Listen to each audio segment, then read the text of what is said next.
Savings Bank's First Time Home Buyers webinar. Our program today is designed to help you prepare for your first time home buying experience. We're delighted to have great presenters with us today to share their expertise. We have Jeff Delisandro from the Savings Bank. You want to raise your hand quickly? We have Chris Barrett from Chris Barrett Realtors. We have Mark Simiola from the law firm office of Canola, Doyle, and Simiola, and John Carroll, ABC Home Inspection. And we'll do an introduction before each of them speak. And we're going to start with Jeff. So Jeff is the Senior Vice President and Senior Retail Lending Officer at the Savings Bank. He oversees mortgage originations, which is why he's the expert this evening, underwriting and approvals, as well as all other retail lending we have. Jeff and his team work with home buyers at any point in their buying process, buying lifetime, but helping first-time home buyers is a key priority to help customers and communities thrive. Jeff joined the Savings Bank as a senior mortgage officer in 2011 and has been in his current role for 6 years. He has spent over 27 years as a mortgage lender in our local area. So Jeff, the floor is yours. Thanks, Karen, and welcome everyone. Thank you for taking the time to join us tonight. This is our key product that we offer here in retail lending. The first-time home buying product is very important to us, and we'd like to share some information with you tonight. We've been running this program since 1993. As Karen mentioned, it's our first virtual event. But we, like Karen mentioned, we try to keep it very informal and informational from our end. And the idea was to assemble a group of professionals that you would encounter as a first-time home buyer in the steps you would go through to get from the point of pre-approval to the point of making an offer to purchase a home. And that's why we've assembled the group that Karen introduced tonight.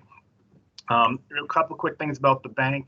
We're a mutually held institution. We've been around since 1869. Everything we do in retail lending happens right here in our Wakefield headquarters. We don't outsource anything. So, for example, when we underwrite your loan, when we do it all here at the Savings Bank. Everything's done right here. And then also when we get to the point. Wait, Jeff, excuse me. Yep. Did someone say they can't hear a thing? Or was that a side conversation? I thought I heard someone can't hear a thing. Okay, I apologize. So back to you, Jeff. I'm sorry. No worries. So again, we're a mutually held institution where we do everything in-house. And when you get to the point where your loan does close, we don't sell that loan after the fact. Everything is held here. So if you have questions or problems after your loan closes, we're still the party you're going to deal with. So I encourage throughout the evening, as Karen mentioned, we have the opportunity to ask any questions. And again, what we do find, all of us, Chris, Mark, and John, myself, is over time, many times the questions that you have may be something that someone else is interested in. So please feel free to ask. And again, we're happy and do encourage that. At this point, again, I just wanted to thank you for your time. I hope you enjoy the presentation tonight. And again, please feel free to ask us anything as the evening unfolds. Thank you so much, Jeff. So we're delighted to have leading industry experts with us today. So let's begin with Realtor Chris Barrett. Chris J. Barrett Realtors is a local family company. We had his brother on, who is on the screen somewhere, and they've served hundreds of past clients and customers living in Wakefield and the surrounding communities, and they've given top service and counsel to hundreds and hundreds of clients. A top producing realtor since 1986, Chris always remains on the cutting edge of today's real estate world. He's a Merrimack County graduate, local school, certified buyer's representative, a graduate of Realtor Institute, and an accredited staging professional. The word staging, I don't think we heard of 10 years ago, but we know how popular that is now. A commitment to professionalism in the real estate industry has led to over a decade of service as director of the Eastern Middlesex Association of Realtors with a term as president, and then strategic planning chairperson for the Massachusetts Association of Realtors and various Realtors of the Year. So he's quite known and has been successful in helping people. And he's trustee on some local organizations, BB Library, and also co-president of the Wakefield Linfield Chamber of Commerce. He has been with a first-time homebuyer seminar speaker since mid-1990s. based on his strong desire to educate and guide first-time buyers towards their home. I'm sure that has changed in many ways, and I'm sure it has stayed the same. So we'll let Chris take it away, and at the end, we'll share contact information, and we'll also provide that as a follow-up. Chris, the floor is yours. Thank you. Um, just for background, I bought my first house in 1986, and there was this local lender that had a fabulous first-time buyer program, and it was the Savings Bank. They're actually the Wakefield Savings Bank then, but their commitment to assisting first-time buyers get into the marketplace has really remained ahead of the curve for a lot of people. And to that end, I currently have a client who is getting financed through the savings bank. Not just her first purchase this time, but it is her second. So it's a lender, and it's an institution that I started out with 3 decades ago, and still use regularly, and have clients closing loans out there in the next couple of weeks. That said, I always considered this industry a relationship business. And when you're a first time buyer and you're looking at doing this, there are so many things that can be overwhelming. There are so many different aspects of doing this and looking at it, and to have a team with experience for your guidance and to work you through the process is really helpful. And coming to something like this to start looking at those relationships and doing that. I mean, John Carroll and I have been working together for a decade plus. Mark and I may well have been doing the seminar together in 1995 or 6.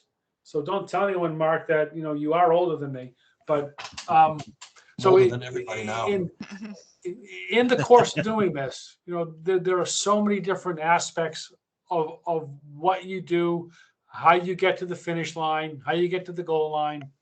So, Chris, can you tell us tonight how you start? I mean, let's say Yeah, that and people that don't know would- where. What are the first 3 or 4 things that all Funny you our should guests say should that, do? because that's where I was going next. Excellent. In the course of doing this, what I tell my buyer clients is when you're looking for a property, the first thing you need to do is understand inventory. I mean, I have clients that want to buy a house and they're looking at 10 or 12 different towns. And it's really difficult to understand what value is and what the market's like. So, you handle and you work with clients differently. One of the beauties of the industry this day and age is buyer representation. Back in the day, buyers didn't have someone as an advocate. When you drop into the market this day and age, you've got an agent that you should find, that you should work with, that you should develop a relationship with. And how do you find them? How do you do that? Through referrals, through friends. I've had a lot of people who have had, not great experiences with agents because they didn't get a good referral. It's my cousin's friend, or it's somebody that I feel like I have to work with. Talk to your friends and family who have done this and been through the process, and ask, how they felt with their agent, how they felt with that relationship, because it is a relationship thing, and you've got a professional in hand that has access to all the tools and knowledge about the process. So, in essence, when you start this, you're building a team. You're building a team with your buyer agent, with your lender, with your home inspector, with your attorney. So when you start this, I mean, I have clients who are looking at 10 or 12 different towns, and I talk to them and handle them and work with them differently. It's great to look at that much, but when you get serious and when you get closer to making an offer, doing that kind of thing, it's hard to handle more than 2 or 3 different towns. So, your first step is, you take a wide angle lens and you look at a region.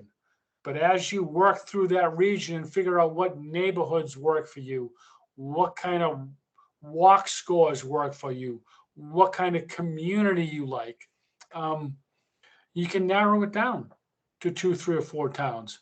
And when you've got, 2, 3, or 4 towns in an era like this, you know how quickly inventory turns over. I mean, I always laugh, doing these things in person. One of my favorite questions is, how many houses have you seen? And you get people who are like, oh, I've seen 300 houses. You go, really? You've seen 300 houses? How many have you been in? Well, I haven't been in any yet. I saw them online. So part of this process is actually going to open houses, getting in property. Pictures are wonderful, but walking through something, and for the real first time buyers, it's a funny feeling when you're walking through somebody else's house. For a lot of people, it's like really strange. This is someone else's house. I'm here. Why am I walking through this? And so little things like that, as you walk through it, you start understanding what different rooms feel like, what different house styles feel like. Do I like splits? Do I like capes? Do I like colonials? Do I like ranches? So, it's an evolving process. But as you walk down that path and walk down that road, your buyer agent is there for feedback and communication. And all that should be communicated, with your buyer agent. I have clients that have been through so many houses, but there are still things that I see that I'll tell a client, you probably should see this. I know it doesn't fit exactly what you said you wanted, but it's got, X, Y, and Z. And I know you really like that. And a good agent can also scratch things out for you. Geez, I saw that one, or I know this street, and I know you don't like a lot of highway noise, and this is this close to the highway, or I know you don't like something that's too isolated, and it's 1.5 miles into the woods where this house is. So, part of having your advocate in the course of doing this is to make it easier for you, and to help you fine tune where you want to go. And Chris, yep. how do people, let me actually get down to some other questions. So we talked about being an advocate, but people just starting out, there's a couple of things.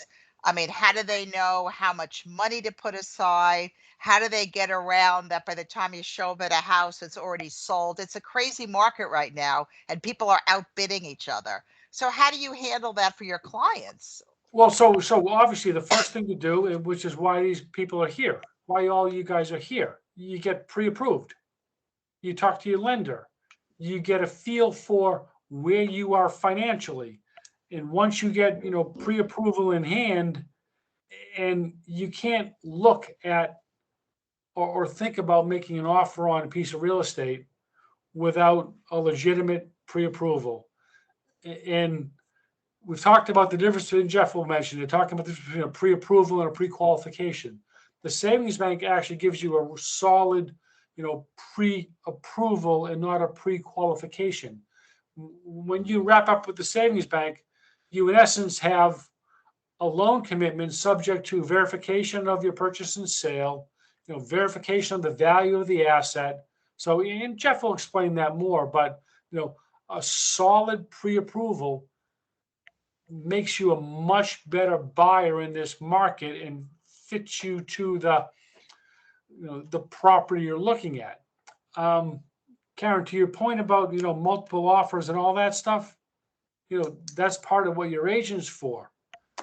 And when you look at a property, the average first time buyer right now is 4 or 5 offers before they win a property.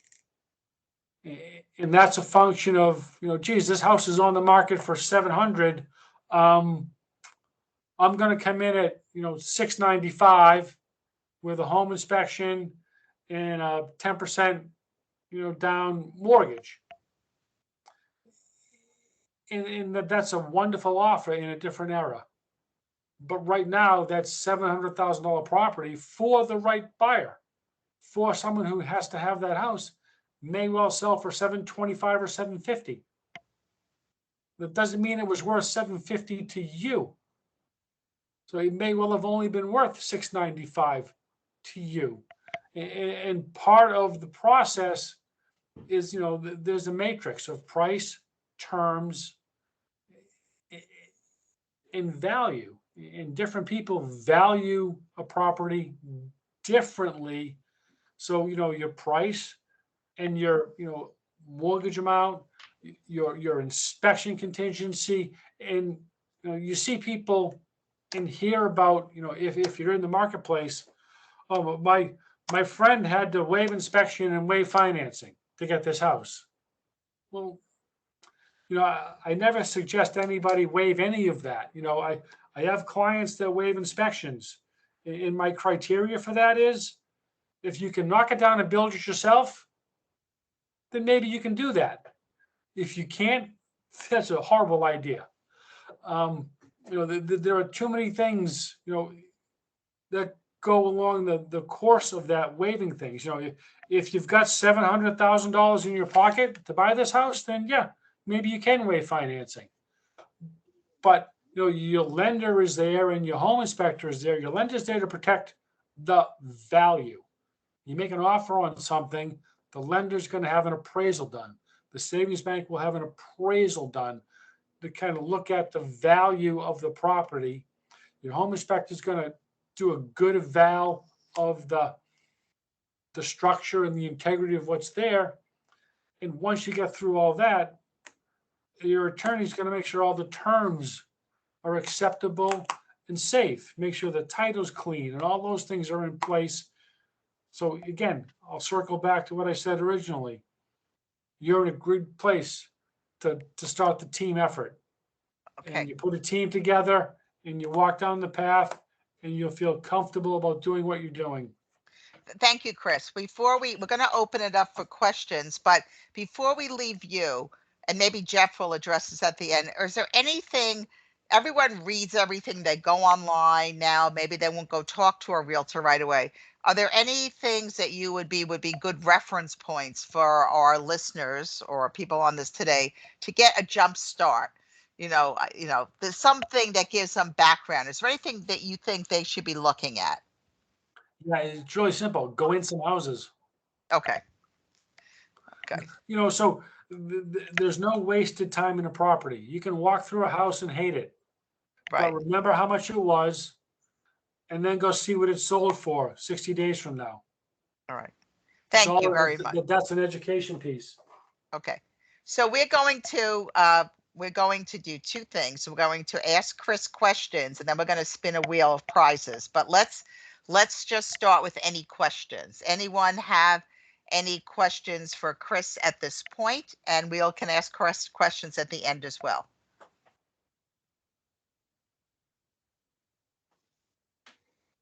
Mark, you are muted. The phrase of the year and a half. Chris, I had a client tell me, which I found kind of a bit alarming, and it goes to you have to go into the house, that they were looking at houses online. I don't know what website, but they did go buy a house that they were very interested in, and it was just from the outside was very different than the way it was presented. There were shrubs that were placed in the ad, covering things, and when they got to the house, it was barren. Do you run into that a lot? And it just that struck me as a very odd. It's funny, there's technology is a scary thing, and I've seen so you can virtually stage a house now. You can take a vacant, empty house and fill in furniture, appliances, TVs. You can do the same thing with the exterior and landscape it virtually. That goes right back to my point of you got to go there. And I'm sorry if you feel deceived when you look at a picture and you see something that is or isn't landscaped, but that's the point of going there. Thank you. Being there. Thank you. Chris, well, actually, Jeff might answer this. We were asked what the average % of down payment should be for first-time home buyers. Is that a question for you, Jeff? Yeah, that's a question for me, and I'll be certainly getting to that during my piece a little bit later on. But as far as down payment, you're looking anywhere from a minimum of 3% and beyond. And I'll get into a PMI definition and how your down payment affects PMI. So we'll get into that a little bit deeper, but it's a great question and something we'll address shortly. Okay, so now we're going to have our first prize. Let's see.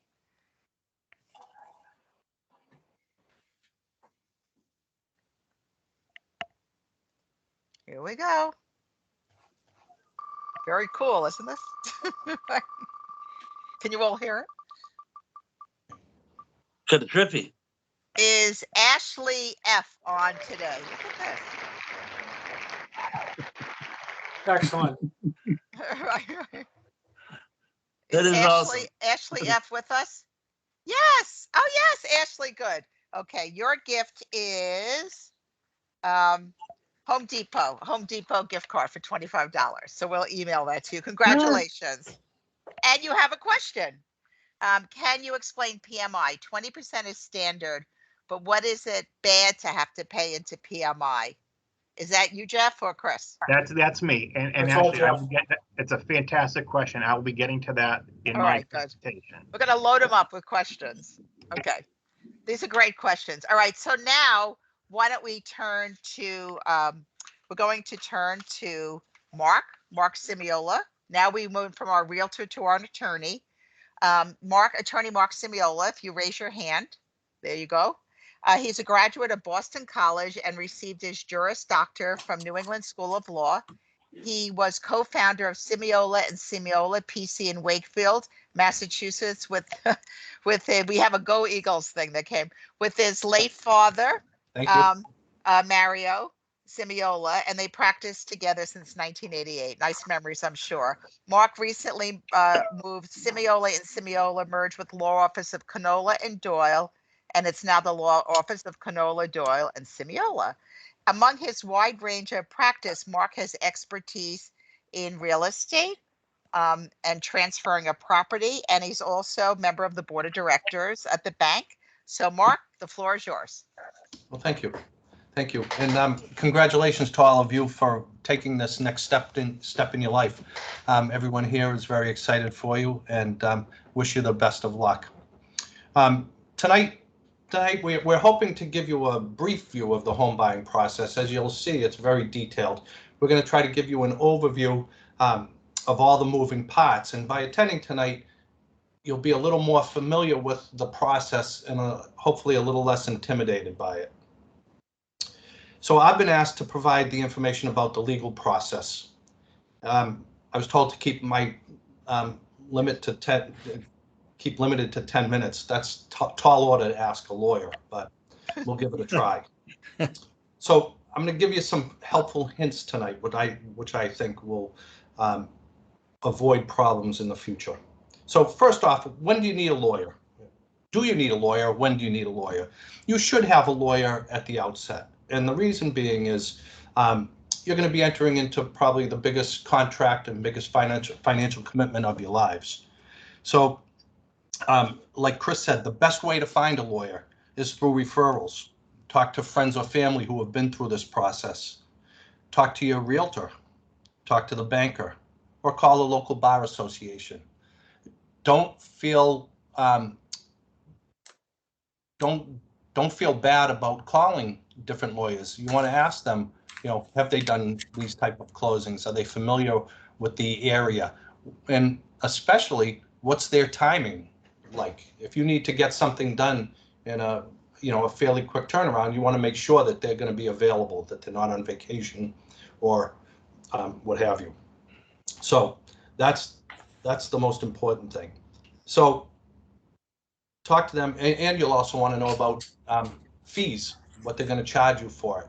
Now, there are 2 points in this process that you're going to need a lawyer. One is at the offer, purchase, and sale stage. That's your own lawyer. You hire a lawyer to represent you. The bank will be providing a lawyer for you, but representing them at the closing. In a lot of respects, the closing, your interest is the same as the bank. So a lot of people use the same lawyer, but you're certainly not required to. You can get your own lawyer for the purchase and sale process. But and I suggest that you do use a lawyer for that. So by the time you're ready to make an offer, you've already spoken to the bank, as Chris had said, and you know what you can afford. So you're going to get to the offer stage, and this is where I'm going to give you some information. Has anybody here made an offer on a house yet? I can't see or whatever, but And there's no chats. No one's putting no anything in the chats. chat. Okay. You're welcome So, to use that chat. one of the things I have to tell you is you're going to, and as Chris alluded to, in this market, you're going to have to act quickly. So you might not have time to talk to a lawyer before you make an offer.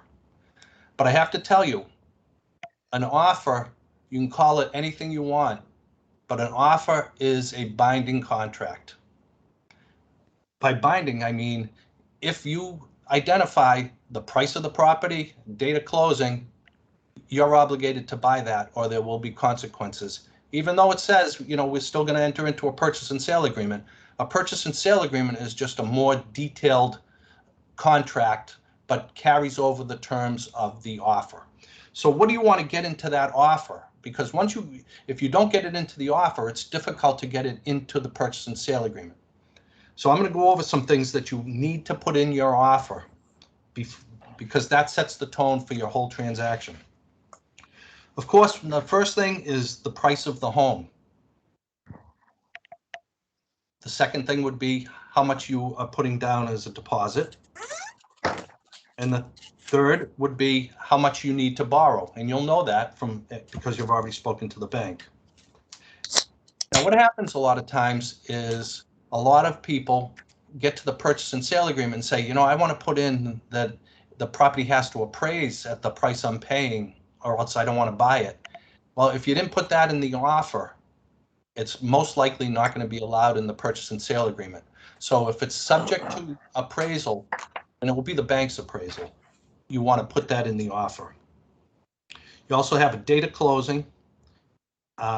You'll put in whether you want a home inspection, which I absolutely, and Chris said it too, a lot of the offers that are coming through are waiving home inspection just because people are so desperate to get houses, and that gives them a leg up. Don't do it. Don't do it. There's so many things you can't see that a home inspector would see, and you don't want to be surprised later. You'll know on your financing contingency how much time you need for obtaining that financing, so you don't set yourself short, because that's your contingency. By being called a contingency, that means you get out of the deal if you don't get that financing, but you have to follow certain time constraints.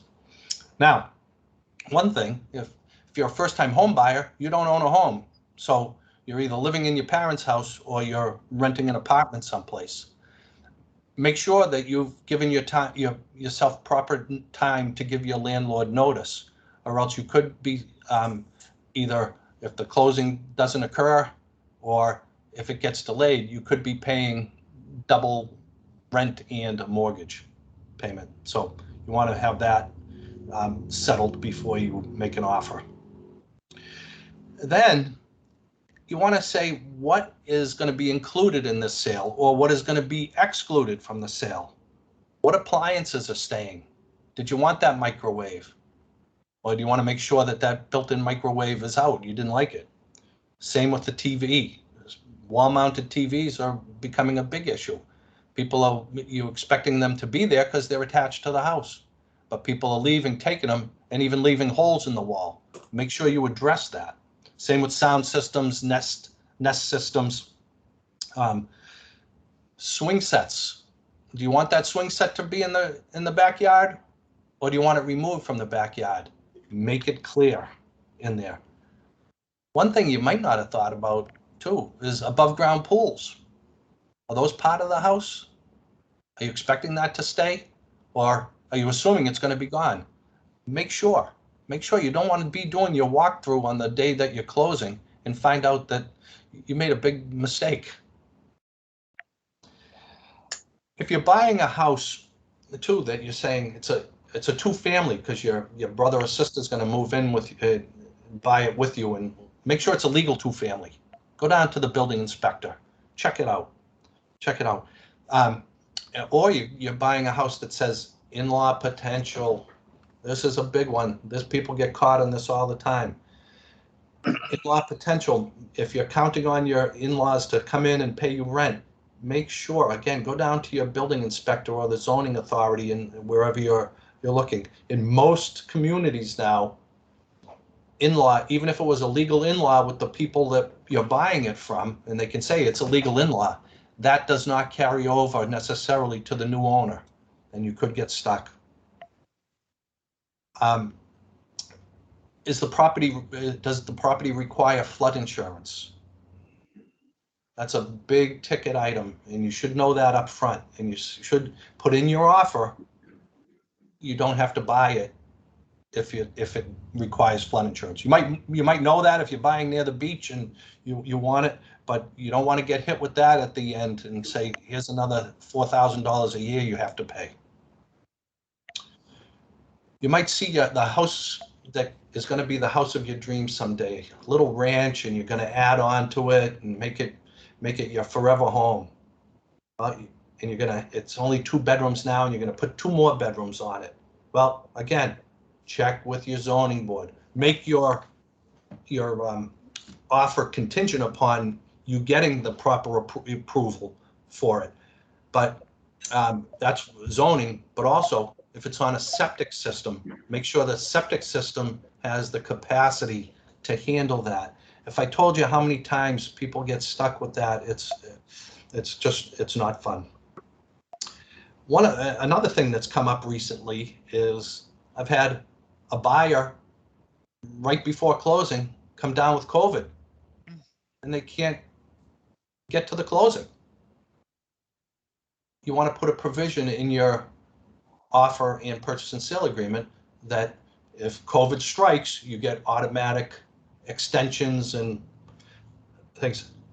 On the converse, I've had sellers that have come down with COVID and say, we can't close. We can't sell you that house. I don't know what to tell a buyer about that, because you've given notice to your landlord. You've got the moving trucks, but the people can't get out. That's just something to be leery of. So if anyone's looking at condos, some things you should ask about. First of all, always review the condominium documents, so you're familiar with the way the property is managed, the governmental format. How many trustees are there? How do you become a trustee? How often do they meet? Get the minutes, get the financials. Make sure there are no special assessments pending. Do you like pets? Does the condominium allow you a dog in there? Or do you not like pets? Do you want a condominium that says we don't allow pets? Those are things you should ask.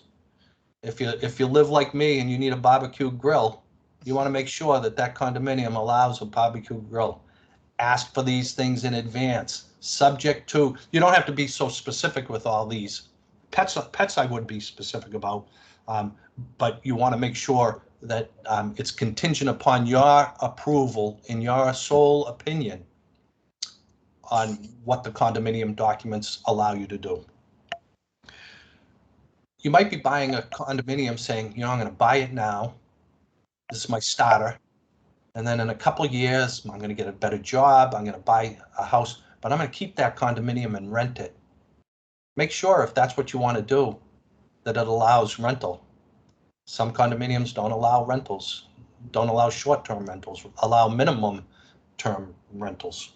Or do you want to be in a condominium that doesn't have rentals? Do you want to know your neighbors and know that it's not transients coming in? Those are all things you have to check out before, or at least make it contingent upon it. Because if you try to do that when the comes time for the purchase and sale agreement, the seller's attorney is going to say, nope, and that wasn't in your offer. We're not going to let you do it.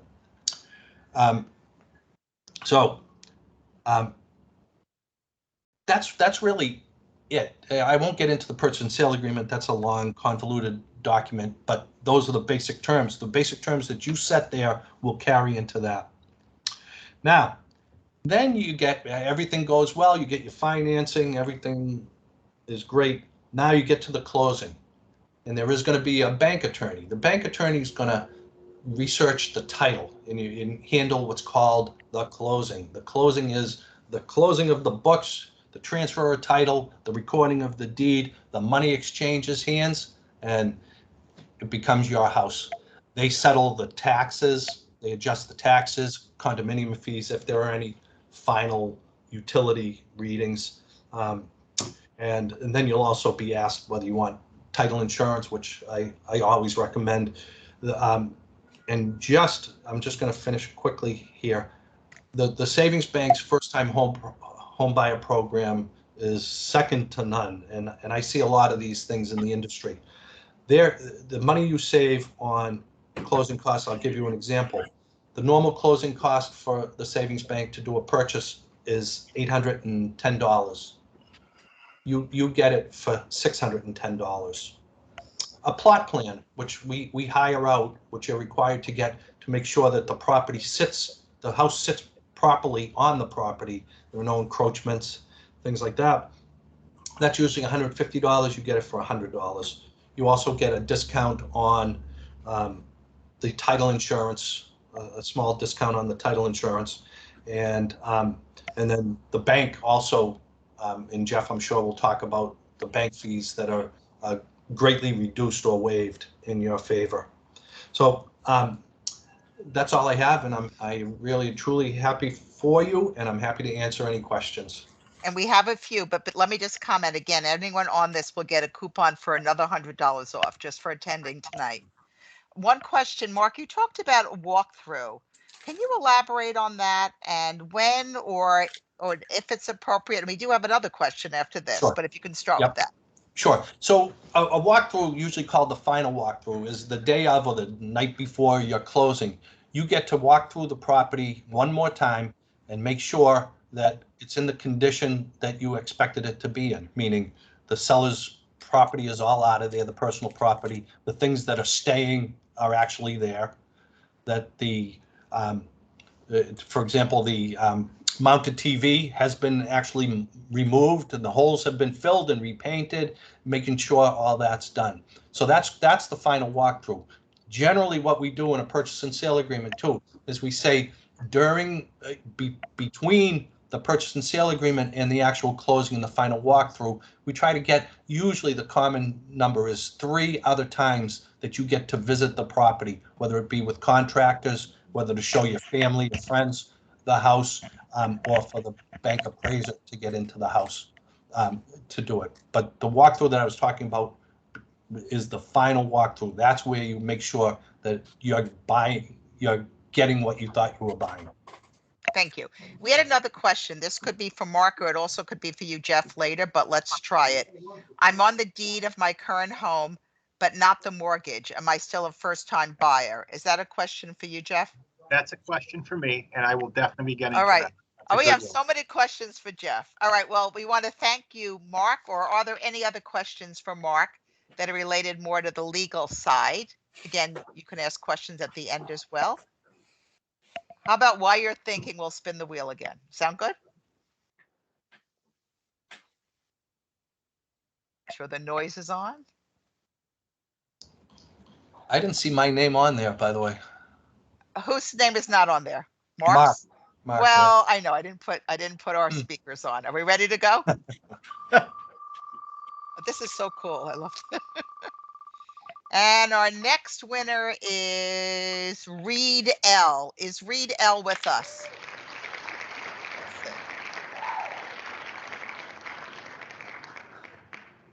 I don't see him on the list, Karen. Okay, so we're going to spin again. Hang on a second, please. Put the sound on. And here we go. Alan wants to win. Right.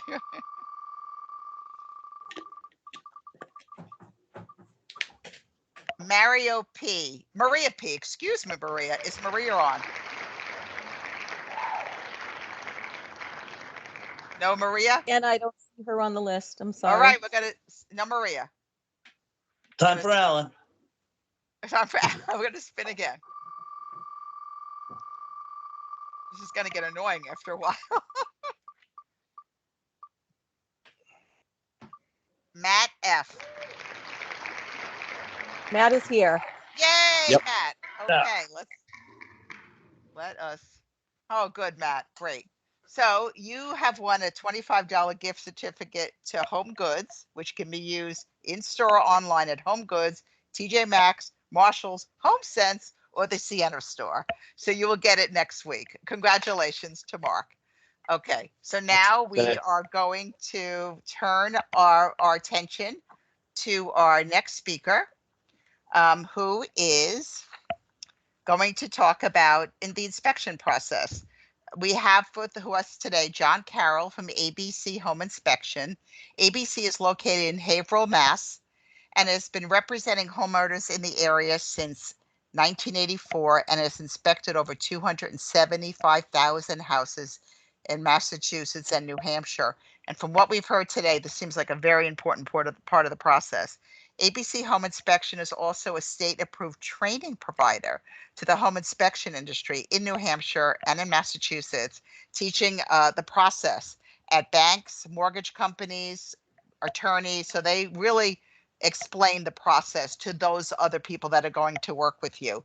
John has worked for ABC for 30 years and speaks at first-time homebuyer classes like he will today. He's a licensed inspector, a licensed construction supervisor, heating technician, pest inspector, and real estate agent. The floor is yours, John. Thank you. Thank you very much. And thanks for having me tonight. So enough about me. Let's talk about you, the first time home buyers. All right. So once you get to this process, at some point, you're going to get to a house that you love. It's the one you love, and you'll sit down with Chris or your agent and put out an offer to purchase. And that's when it starts to get real.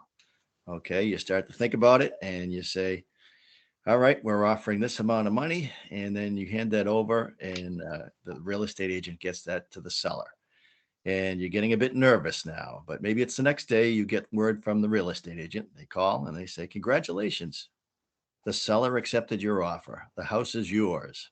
Now it becomes real. All right. And you start to develop something that just about everybody does. It's called buyer's remorse.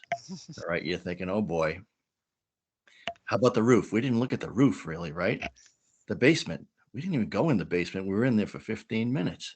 What about the heating system? Or remember Aunt Bertha, the termites? They went crazy in that house. So it happens. It happens to everyone. All right. So at that point, you have to say, now wait a minute. What did that guy at the savings bank class say? He's talked about the Massachusetts home inspection law. And it's the law. In the year 2000, the governor appointed a board of home inspectors, 5 people, to write the standards of practice, to say who can be selected, who can make it as a home inspector, be licensed, and what do they have to do? How do they perform the job? The actual standards of practice. Before the year 2000, as I said, ABC's been in business since 1984, but there was no state law. There was a national organization that everybody, was a member of, but it wasn't as strict as that. And what this Board of Home Inspectors, the board does, they really represent you, the home buyers of Massachusetts. And they're there to make sure that the home inspectors are professional and they're carrying out the standards of practice the way they're supposed to. All right. And what does this law say? The law says you, as the home buyer, from the day that the seller accepts your offer, not the day you sign the offer, but the day the seller signs it, you now have a 10-day home inspection period. And during this period, you have the right to have that house inspected by a licensed home inspector to find out if there are any major structural or mechanical problems with this house. That is the real purpose of the home inspection. A good home inspection goes beyond that, but if you find out during your home inspection there are some real problems. It was the house on Elm Street, but it turned out to be the nightmare on Elm Street. And it happens all the time, where a lot of problems. Then at that point, as long as you're still within your 10-day home inspection period, the law says you have the ability not to buy that house. All right. If you are not happy with your home inspection, you can back out of the deal and move on to the next house. But you do have to notify the seller within the 10-day period. All right. Why is that? Why is it 10 days? 10 days is enough time for you to get your inspection done. And if you have to bring in a contractor or two to get some estimates, you can get that done. But the law still has to be fair to the sellers. It would not be fair, because what happens during your 10-day home inspection period, that house is off the market. Nobody else can buy it. It's your house until you tell the seller that you don't want it. All right. So it has to be fair to the seller, and it would not be fair to the seller if it was a 30-day home inspection period, because all that time they're losing the possibility of selling the house to someone else. 10-day home inspection period. And it's designed to protect home buyers, which if you went back to the 60s and 70s, people were in the house for 15 minutes. They signed the paperwork and they bought it, and they found all the problems afterwards. All right. So that's how it's all set up. How do you find a good home inspector? If you have a buyer's agent who's representing you, working with you, that buyer's agent can recommend a home inspector, or maybe they'll have 2 or 3 they can recommend, because they represent you. They have a fiduciary responsibility to represent you professionally, just as the home inspector does. As home inspectors, when I'm working for you, you are my client, which means it's different than if you're a customer. Client means that the home inspector represents you and has to do everything in your best interest. All right. So check with your buyer's agent. You can get some recommendations there. Also, if you have friends or relatives, like Mark was saying, when you're looking around for people, ask people who have they used a home inspector, someone they recommend. All right. And you can also go online. There's all types of Google reviews, Yelp reviews, and do some research ahead of time. All right. You're not going to do it tonight. There's a football game after this, and you've had enough real estate for the evening. But at some point, before you really go out serious buying houses, do a little research into home inspectors, so it's not all at the last minute trying to find someone. All right, now let's talk about the day of the inspection. What happens? What is the inspector inspecting? And I don't go into a whole lot of detail tonight. What you can do is, if you go to our website, abchomeinspection.com, my boss, Andy Katsoli, the owner of the company, he has a video on there that takes you through a home inspection, showing you what's happening, what you should expect. You can read home inspection reports. And there's all kinds of information about things when you're buying a house. You have questions. There are pages explaining radon testing, mold, asbestos, all lead paint, all these things that come up when you're looking to buy a house.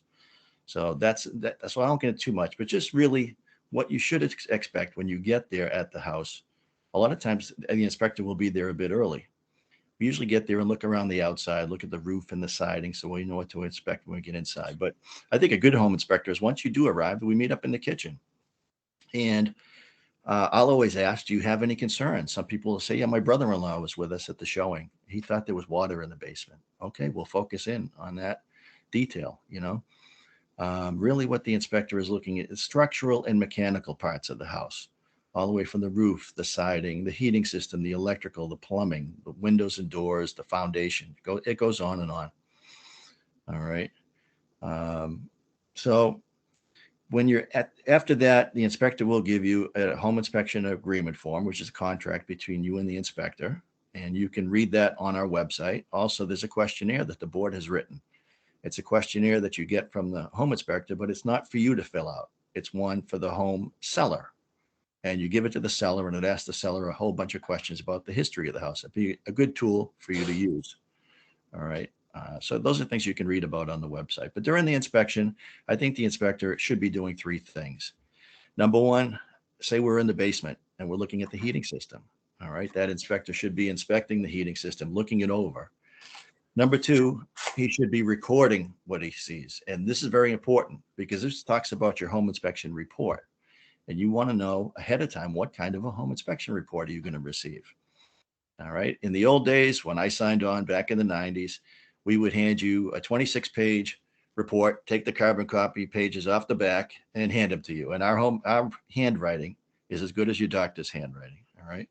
We've advanced a bit now since then, and there are still some companies giving out those reports.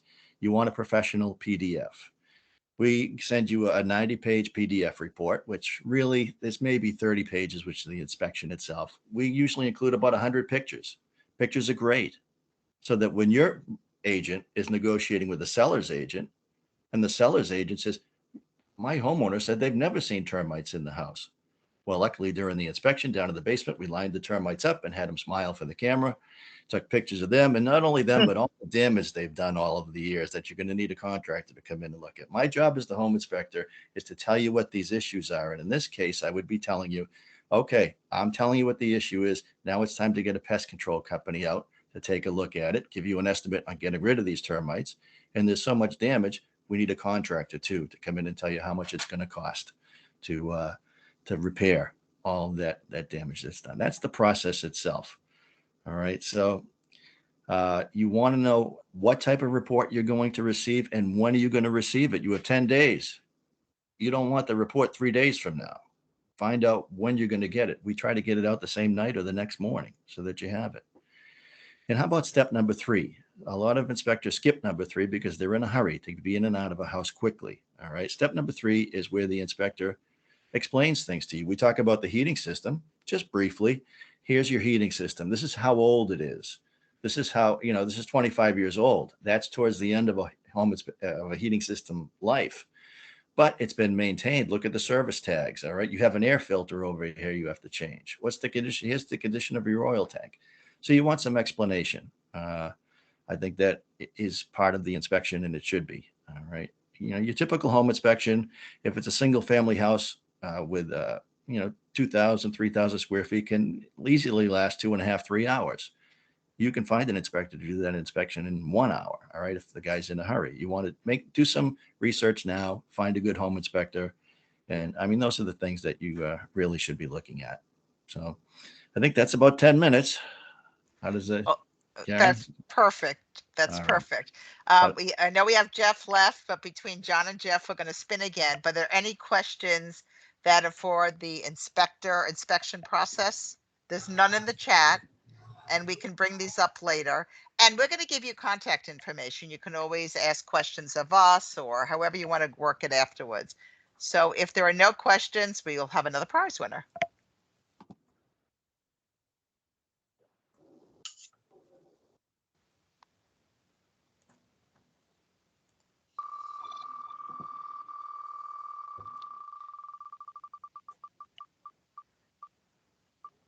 Is Sarah H here tonight? I do not see her on the list. Okay, we're Sorry. going to spin again. Oh, my nice wheel. We're missing people.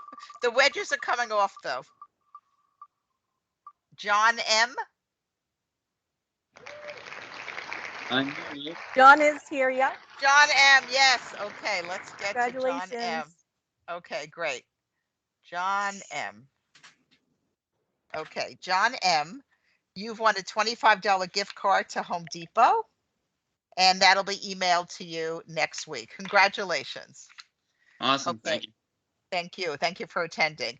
And now we're going to turn the floor over to Jeff, who we introduced earlier. He's going to kind of pull everything together for us. Jeff? Great. Thanks, Karen. And thank you. Those questions, I know I had a few that I said we'd get to, and I have them when you need them. When you, at Perfect. the end, I can review them with you. Perfect. So I thought I'd start with, and this alludes to one of the questions from earlier, what constitutes a first-time home buyer? And the obvious is, well, I've never owned a home. But the reality is, for us here at the Savings Bank, you can actually be a first-time home buyer more than one time. What our definition of a first-time home buyer is someone who has not owned property for the past 3 years. So if you've owned in the past, You sold that property and you're renting, you've rented for 6 or 7 years. Now you're looking to get back into the market. Believe it or not, we can call you a first-time home buyer again and offer you some of the benefits that I'll talk about this evening. I know we had a question regarding the deed of the property. Being on a deed of the property would constitute home ownership. What I'd invite that guest to do, though, there's usually, sometimes more to the story than that. So feel free to contact me offline. I'd be glad to discuss your scenario, and we can see what that scenario is like. But again, first-time home buyer defined by not owning property in the past 3 years. One of the things Chris mentioned as you get started with your realtor, when you meet Chris and you start getting an idea about what types of homes you'd like to buy, and then you start really getting serious and you're seeing homes and going into those homes, at some point you're going to need to be prepared with a pre-approval. Having that pre-approval in your back pocket, I think, is imperative. I think Chris will speak to that. In a market like this where things move rapidly, you do want to be prepared with your financing. And what we do here at the Savings Bank, as Chris mentioned, is a full pre-approval. You say, okay, well, what's the difference? In the industry, you'll hear the terms pre-approval and pre-qualification used almost interchangeably. The reality is that there's a pretty major difference between the two documents. What I do here for the Savings Bank is a full pre-approval. What we mean by that is we're doing the full underwrite on you, the borrower. We're doing the full credit analysis. We're going to analyze your income. We're going to look at your credit, and we're going to put your financing together. The only thing missing in this equation is the property address. That's a full pre-approval. That's what we do here. What a pre-qualification is something a little bit more light. It's a loosely based, almost based on a discussion. I make X. What do you think I can qualify for? And those pre-qualification scenarios, you're not being underwritten. You're not being your lender's not reviewing income, credit, asset. That's not happening in most pre-qualifications. So a lot of those things you can get quickly, say from an online lender, don't involve the diligence that's really important. When your offer is being reviewed and your hope is to get that offer accepted for the home that you're looking to purchase, that pre-approval will hold a little bit more weight, and that's something you want your seller to see. You can prove to your seller that you've been fully vetted, your income, asset, and credit has all been analyzed, you've been fully underwritten. Now you're just looking to get that property to add to the equation. It's one of the first steps you need to take in this process. And again, I cannot emphasize enough, having that pre-approval in your back pocket at the ready is certainly preferential. Many times, if you jump into that process without getting the pre-approval, you certainly will go ahead and if ultimately you fall in love with this property, then you'll be running from behind. That pre-approval could be the make or break difference in your offer getting accepted.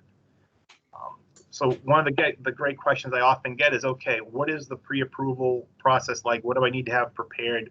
What do I need to have for documentation?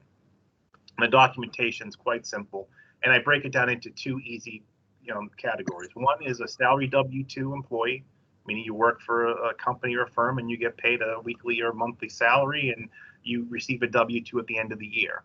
So for those clients, the documentation is simply your most recent 2 pay stubs, your last 2 years worth of W-2. So in this case, 2020 and 2019 W-2s. And to verify your assets, we look at your most recent 2 months bank statements. If you have things, and these are kind of if applicable, if you have a 401k through your employer, if you have an IRA, any of that is certainly what I'm trying to do is build your profile. So we simply look at your most recent statement if either of those things apply to you. So again, salary W-2 employee, 2 pay stubs, most recent 2 W-2s, most recent 2 bank statements. For our clients that are self-employed, somewhat similar, we're going to be looking for at that point are your tax returns. And we don't need your state, it's simply your federal tax returns for the most recent 2 years. We look at the 1040s, all pages. We will look at your most recent 2 months bank statements. And that's really the bulk of what we get started with. So it's very, the documentation is pretty straightforward, 2 or 3 items. And one of the things that we'll also have you do is complete a pre-approval application. We have that, we can provide that to all of you electronically. It takes about 3 minutes to complete. And by you signing that document, it gives us permission to pull the credit. So when I do a pre-approval for you, and the savings bank's working on that. We're looking at the credit. We're looking at everything. So what that guarantees you is when you actually make the offer and hopefully it's accepted, when you get to the process of formally applying for the loan, we've done all the heavy lifting already. We're simply introducing the property to the equation.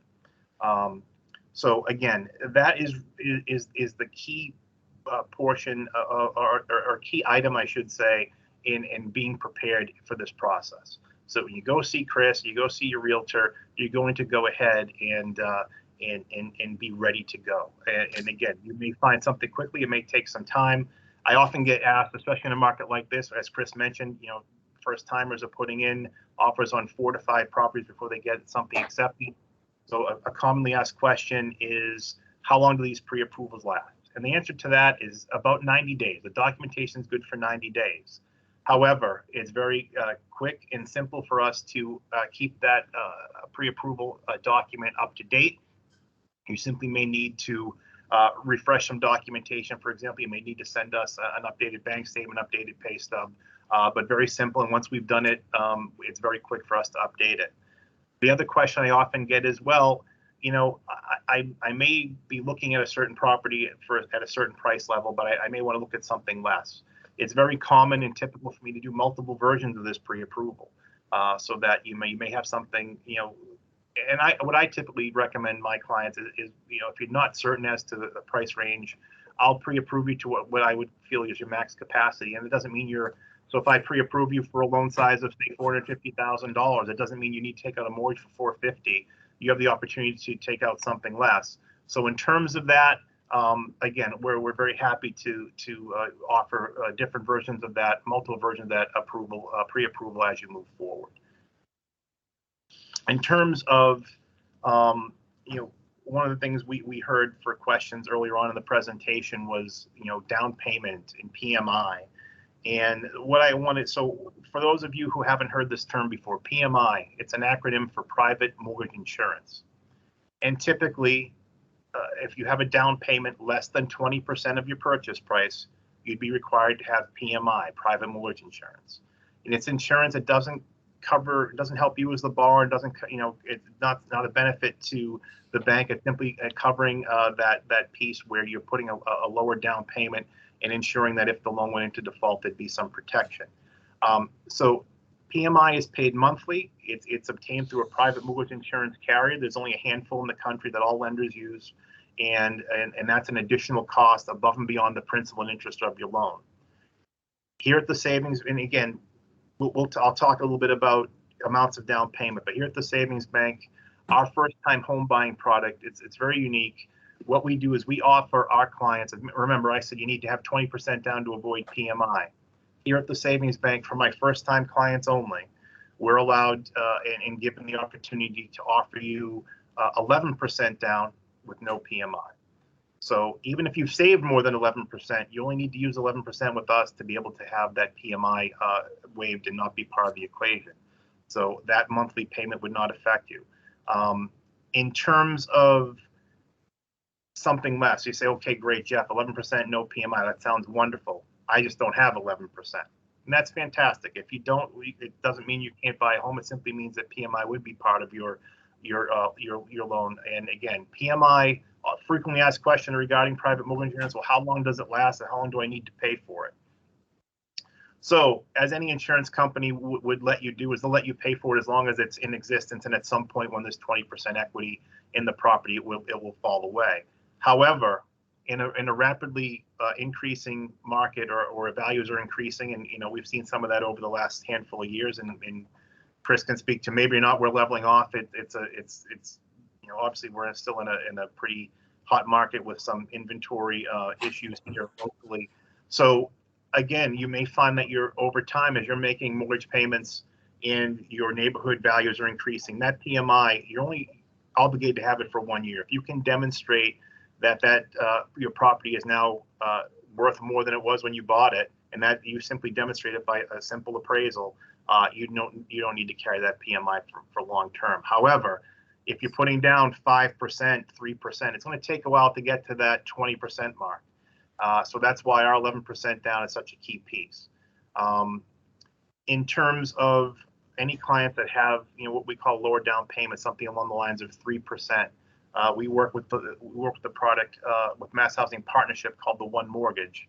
It's a low to moderate income program where it allows for 3% down, and again, something where again would give you the opportunity to get into a property with a lesser down payment. Regarding the first time program that we offer here, it is a 30-year fixed rate loan. We hold it in our portfolio. What that means is I'm not selling it to anybody down the road. So if you do some shopping and you find, mortgage companies or other banks that do not keep their loans, what that means is over time, the servicing of your loan may change hands. So you may be writing checks to different people over time. The disconnect there is if you do have an issue or if you do have a problem down the road, you may not be able to get to who you need to speak with easily. So again, it is a 30-year fixed rate loan. It's held in our portfolio. There are no points to the loan. What a point is a percentage of your loan size. We do not charge any points on our loans. And then, as Mark mentioned earlier in his presentation, we do offer deeply reduced fees regarding closing costs. There's no magic involved with this. People always ask me, okay, well, what's the catch? How are you able to offer lesser fees when everyone else I've talked to doesn't offer these? As a community bank, the Savings Bank is a community bank, and we're invested in helping people buy property in our local area. And by doing so, we do absorb a lot of the cost to help our first-time clients. So some of these costs that I absorb as the bank, we pay for your appraisal. A typical single-family appraisal costs around $450. We pay for that. As Mark mentioned, the attorney fee is discounted. The plot plan of your new home is discounted. I waived the $400 processing fee. And again, the title insurance, as Mark mentioned as well, is discounted. And so those things add up pretty significantly. And again, no magic to that. We don't upcharge the rate. You receive the same low rate as every other client that we offer a 30-year fixed rate to. And it is, again, one of the strongest products that I offer as a residential lender here at the bank. In terms of, again, portfolio, what that simply means is I'm keeping it here. And as I mentioned at the top of the presentation, we do all the underwriting here. Any questions during the process, that's something, my biggest, hopefully the takeaway I leave with most of my first time clients is that there are no bad questions.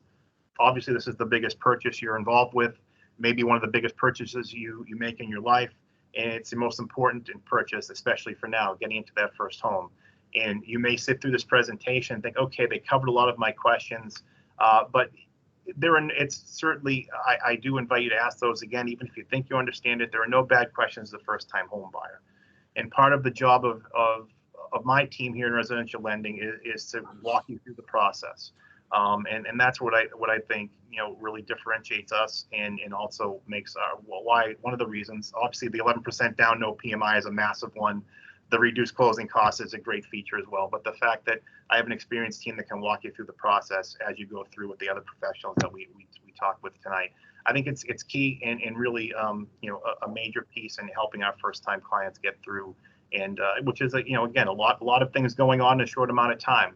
Typically, when you make an offer to purchase and your offer is accepted, you're usually closing on that home within 30 to 45 days. And so it's a lot of moving parts in a short amount of time. We always make sure that we get those, when you do get into a purchase and sales agreement, there'll always be two dates that are really key for you. First one, it's key for me as well, is the financing date. The financing date or financing contingency is the date I need to have your loan approved by. That means I have to give you a commitment letter by that date. And then the other key date on the purchase and sales agreement is the closing date, which is, again, as the day that, as Mark mentioned, that you would go to a closing table with the representation and all the documents would be signed and you would be deeded the property and you'd become the owner. So that, again, there's a lot going on in a very short window. And then you want to get the home inspection. There's a lot of moving parts. So again, our job is to guide you through that. And again, I feel very strongly about how we do it here and why we're a little bit different than other lenders. I know there's some questions coming in, Karen. I'm glad to take some of those and see if we can get those Great. answered. This is perfect timing. Let me go to the top to make sure we have everything. So you mentioned, if you want to repeat, there's about 5 or 6 questions. The Sure. average percent of down payment for first time home buyers, if you could repeat that.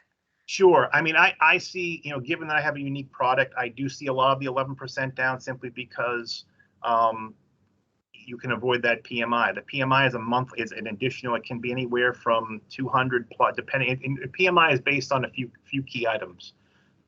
Your credit score, your amount of down payment, and the loan size. It's a factor of the loan size. So the bigger your purchase price is, the more expensive the PMI is going to be.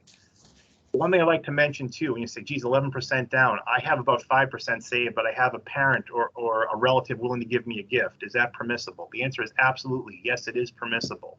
So any gift funds, I don't differentiate how much. So for example, I don't say you have to have a certain percentage and the gift holder or the gift provider needs to have a certain percentage.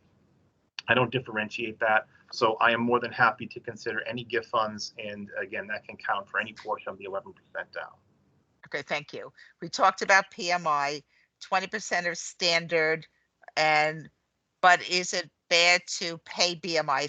I think you talked about it. Yeah, it's again, yeah. in some cases, again, it may be the difference between owning and not. So again, you can determine whether or not it's bad, but it is an additional payment. And as a first-time home buyer, you might want to be able to, that little chunk could help you, afford a few extra $1,000 in your loan size, or to budget differently. Okay. So avoiding it is certainly a help. Again, not an imperative, but certainly very helpful in budget. It feels like lightning round. We have so many questions. I'm on the deed of my current home, but not the mortgage. Am I still a first-time home buyer? You address this quickly if you want to repeat the answer now. Earlier. And again, being on the deed would constitute home ownership, but I'll invite that guest to contact me after the fact, and I'd be glad to talk more in depth about your situation and see what we can do to help you. Then on the pre-approve, does it happen remotely? The answer can, but also in person. They can set up an appointment to come in, Jeff? Sure, we can handle that both ways, and I can always get you started remotely and then come in at any point. And in terms of the application piece, again, it's a one-page PDF that's a fill in the blank. It will take no time at all, and it's a great starting point. There's no cost to any of this. There's no obligation or cost, so it's a great way to get started. And again, give you an idea, especially for those who are attending tonight and are really uncertain as to how much capacity they have to borrow. What loan size can I afford? That's my job, to get you there and to give you a starting platform so you can kind of gauge the market after that point. Thank you. So now we're going to go back to the gift. If you've received a gift from a family member, how long does it need to be in your account for it to be established? Online said 90 days. Sure. Well, for us, the gift does not need to be in your account for any set period of time. There are three key pieces in a gift, three key pieces of documentation that I would keep, and the paper trail is really critical here. So number one, there's a gift letter, and we have, for our clients, we have a savings bank fill in the blank gift letter that would simply say, I, the donor, whether it's a parent or family member, are giving X amount of dollars to so-and-so for the purchase of this home. So gift letter number one. Copy of the gift check is number two. And the third piece is verification of receipt of funds. So I will be looking at your bank statement showing that if you're getting that $10,000 gift from mom and dad, I'm going to see a copy of mom and dad's check to you, and I'm going to see a proof of deposit into your bank account. There's no seasoning requirement here at the savings bank. I'm not looking to have it seasoned for 90 days because quite frankly, a gift can come within that 30 to 45 day window. As long as we know it's coming, we'll verify that during the process. So great question, but no seasoning requirement here. Thank you. For the first-time home buyer product, there's a couple of questions, so I'll read it. What are the major credit requirements? That is, number of trade lines, length of history of each trade line. Great way to answer. Just want to confirm that it is 3 trade lines per person on the mortgage. That's a pretty fair guideline. I don't have a credit score requirement here at the bank, and what that means is it doesn't mean you can have god awful credit and we're good to go. But I'm not going to criticize anyone, or I don't have a kind of a bucket where I say, okay, if you're a 680, you're out, but if you're 710, you're in. We don't underwrite like that here at the savings bank, so there's no credit score requirement. I do typically look for 3 trade lines with hopefully a 24-month history. Sometimes I don't have that. Obviously, first-time home buyers are usually younger clients who are looking to get established. So I do need, sometimes I can go and help them with what we call, outside sources that wouldn't show up on the credit report. And these sources could be things like utility bills, cell phone bills, landlord, 12 months, 24 months cancel checks. So we can go ahead and use what we call alternate credit. It's not a preferable way to go, but for those who maybe only have 1 or 2 trade lines, I can sometimes augment that with alternate credit and help you there. So that's a great question and something we can work with. Thank you. What's a trade line? Okay, I'm sorry. What's a trade line? Sure.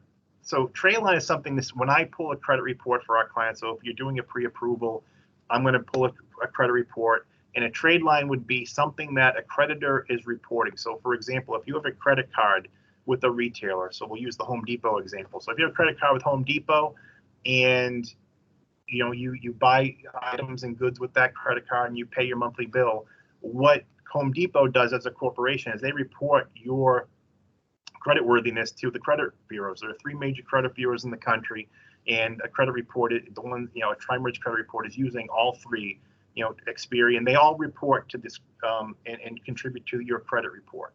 And it's taking information from the creditor and basically reporting your history of payment. They're also reporting the usage of the card. So for example, if you have a credit card and you have a $5,000 limit and you pay on time, but your current balance is $4,900, that's going to weigh on your credit worthiness versus someone who has the same credit capacity. So they also have a $5,000 limit. They also pay on time, but they only owe about $500 on that. So that typically will show a little bit more credit worthiness and be reflective in your credit scores as well. Again, I don't necessarily rely on credit scores to underwrite here at the savings bank, but those types of things can affect that. So a trade line is something reported by a creditor to a credit reporting agency and something that would appear on your credit report. So And for if an account, sorry, go ahead. No, I was saying if an account is closed, but you paid on it, you paid it off and it shows up on your credit report, does that count or does it have to be current credit? It does count. It just would, so for example, if it's been a dormant account for say the last 12 to 24 months and you have nothing else open and active, then we'd probably be looking at some of that alternative credit. But it does show if it has a history of great payment and it's an older closed account, that's not necessarily a negative.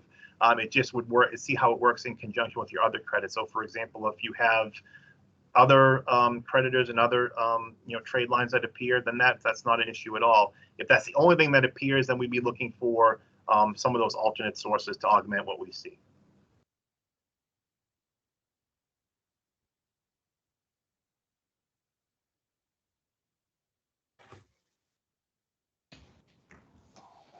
Karen, I think you're on mute.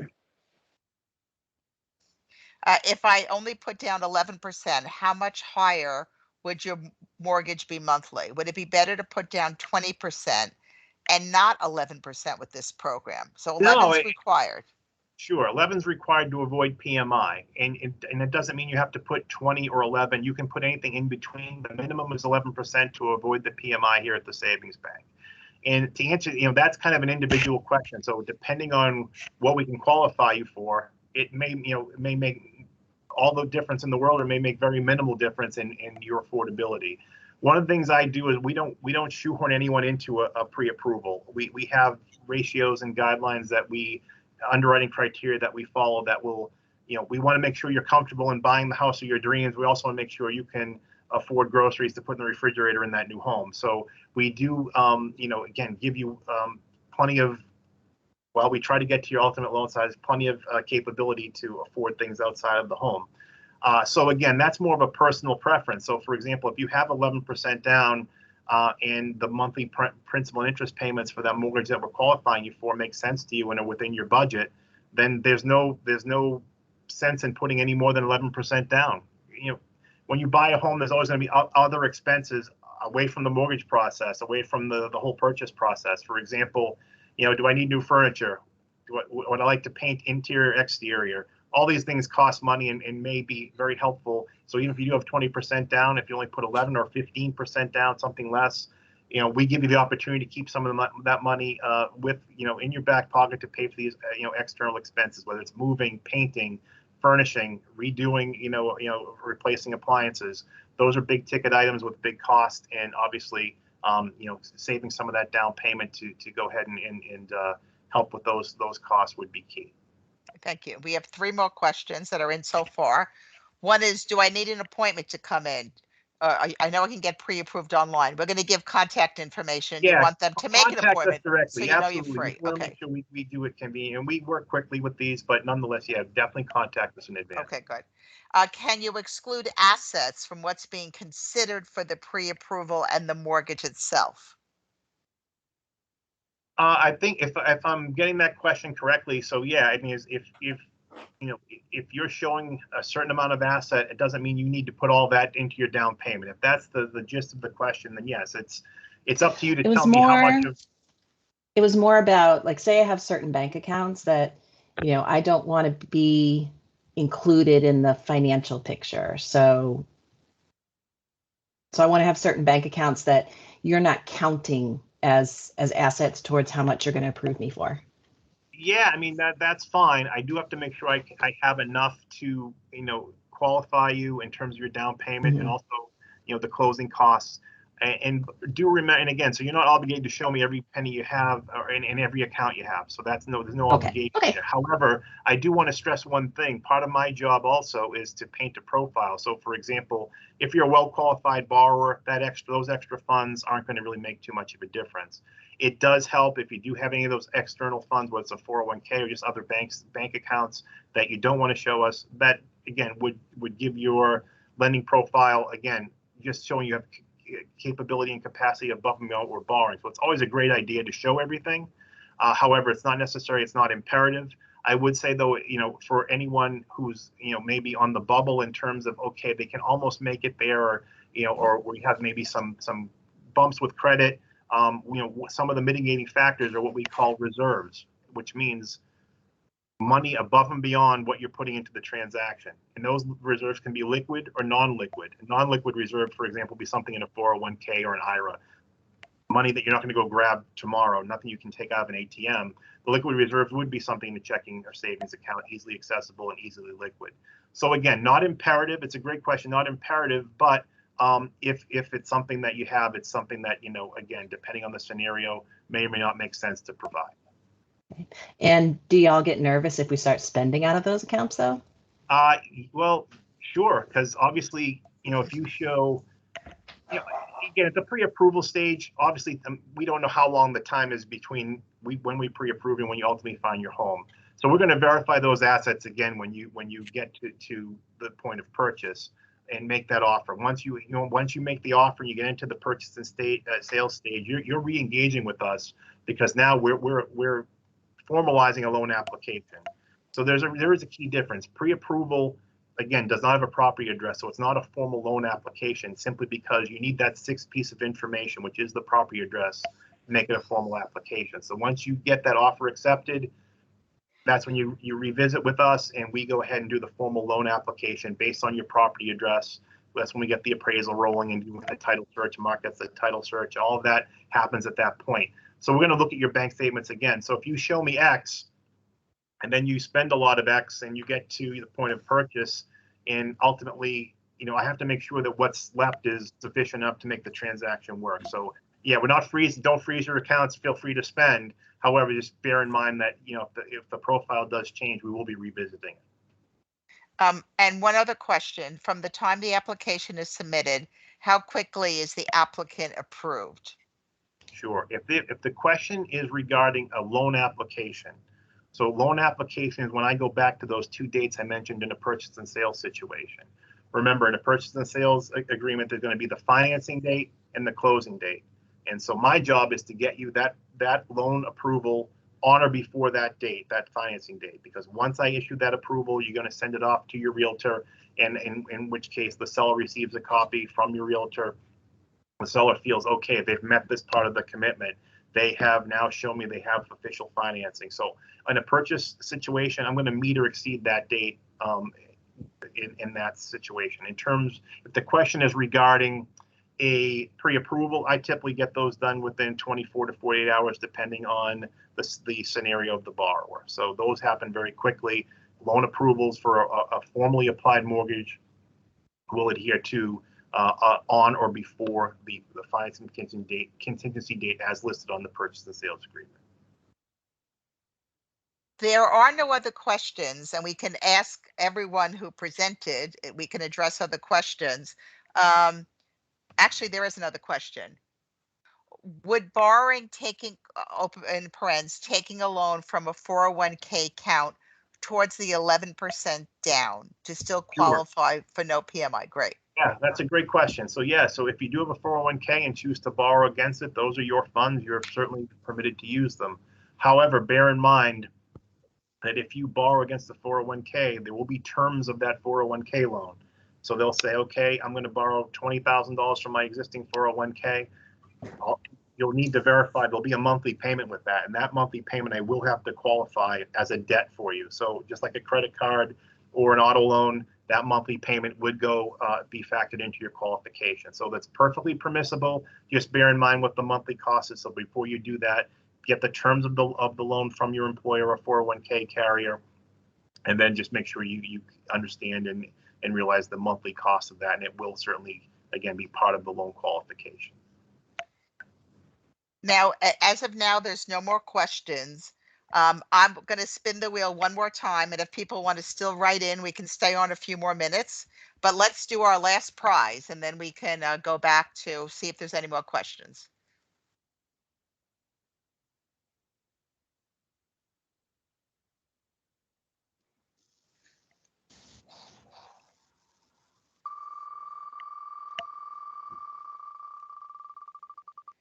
And Jimmy Y. Is Jimmy Y with us today? I don't see Jimmy. Okay. Jimmy Yang, he's here. Yeah. I'm here. Jimmy. Oh, good. All right. Oh, Jimmy. Okay, good. Okay, Jimmy, let me get out of the, oh my gosh, it was our first attendee. So wait till you get this prize. Just 1 second, please. That's great. Congratulations. Thank you. Awesome. Awesome. Okay. So it's a $25 multi-card gift card to Home Depot, Company Store, Buffalo Wild Wings, and IHOP. It Great, very actually is tied to Habitat for Humanity. 3% Awesome. of the card is going to Habitat to help provide housing for families. That's Nice. And great. this has That's to be awesome. redeemed online, but congratulations. Thank you.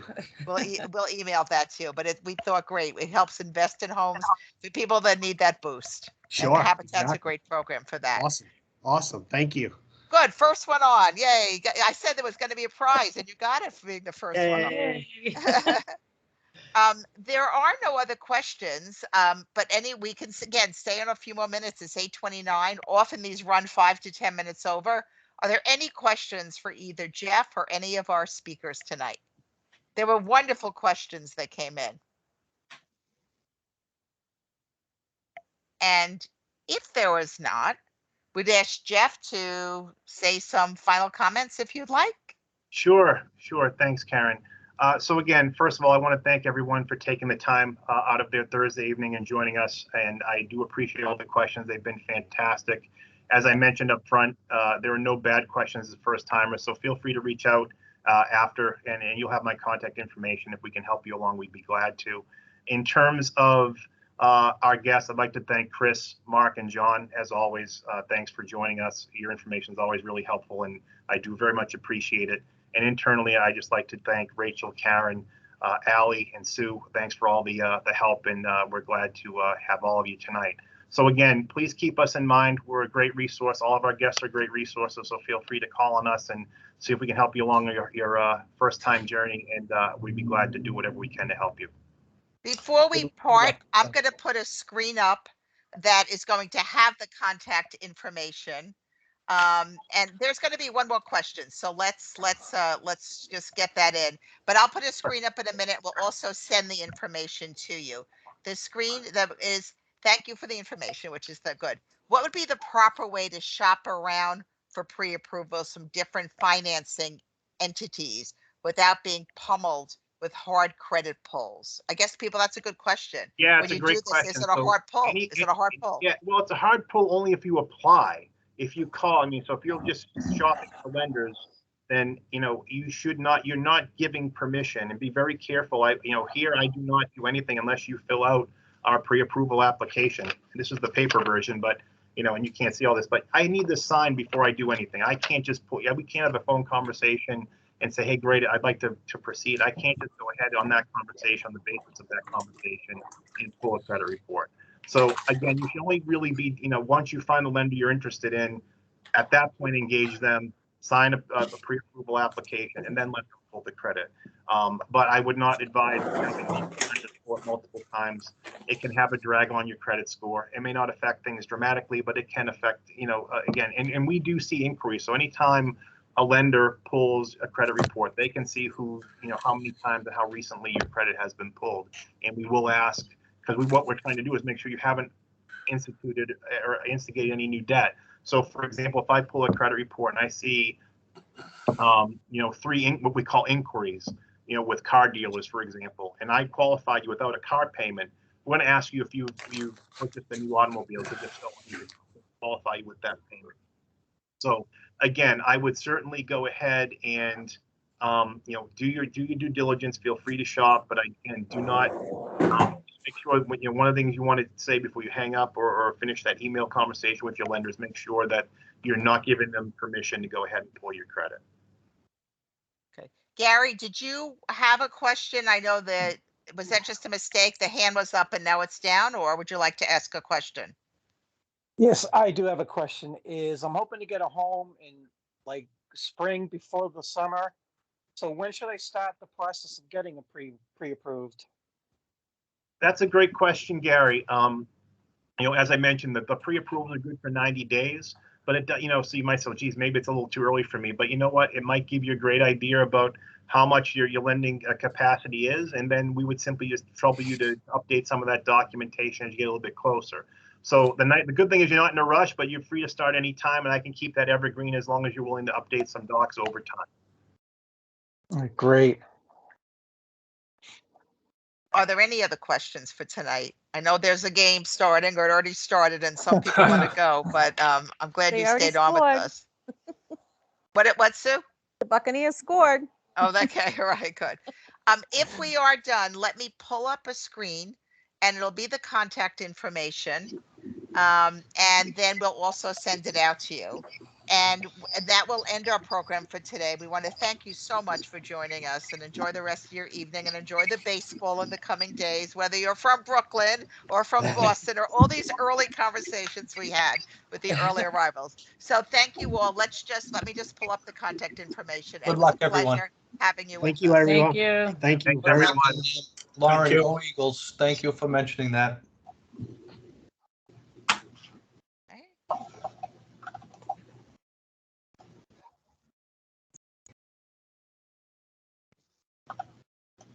That was the picture we were supposed to show in the beginning. All those handsome men. We didn't do it. I'm And glad. now you we'll did. now we'll show their whoops. And this is what we will send you as well. You see Jeff's information, Chris's information, Mark's information, and John. I'll keep it up for just a few minutes if you'd like to write anything down, but we will absolutely provide this to you. Anyone on the call today will also get a gift. And there will be also the $100 off closing costs right in the box that you're going to get in the mail. So we'll leave this up for just 1 or 2 more, maybe another minute. And again, we will provide this to you. And thank you all for joining us. We hope you learned something to help you with your home buying process. So if you're dropping off, have a wonderful evening. Again, we'll keep this up for about another minute, and then we'll close the meeting. Thank you very much. Thank you. Great, thanks. Thank you. Good luck. Good luck to everyone. Mhm. Okay. Again, if you're jotting down, but we will get this to you. Karen, maybe someday I'll see you at Lakeside. I'll stop I in and know. say hi. I hope so. I hope so. Yes. I'm just a walk away right across the road. No. And we'll make sure you know in advance the next time we're having a food truck outside. Oh, I see it. My office faces your Right. drive-through. But you didn't get out. You didn't get outside for the ice Didn't cream. have time. Too many containers to bring in. I know. Okay, so we will shut down. You will get this, I promise you. And you all have a wonderful evening. It's been our pleasure to have Thank you you very with us much. tonight. Very informative. Thank you, everyone. Bye-bye. Thank you, Karen. Thank you. Bye-bye. Bye. Bye-bye.